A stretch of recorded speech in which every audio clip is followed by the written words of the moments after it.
Around 6% or so of school children in England go to private schools. Their fees have risen very fast over the last couple of decades, at a time, certainly over the last 13 years, where spending per pupil in the state sector has barely risen at all. The result is that there is a much bigger than ever gap between the resources available to pupils in the private sector compared with those in the state sector.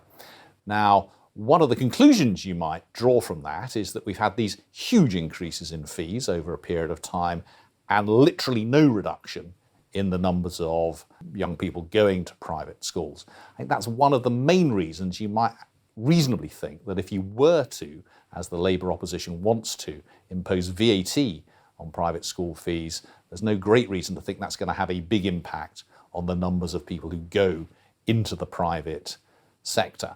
Now, it's not going to raise a very large amount of money, 1.5 billion or so. Now, 1.5 billion isn't nothing, but in the context of the overall national budget, in the context of how much we raise from taxes in general, which is more like $1 trillion, this is a tiny, tiny amount of money. So you might want to do this for reasons of social justice or equity, or because you think it's appropriate to charge VAT on private school fees. But don't be fooled into thinking this is going to make any real difference to the amount of money available for public services.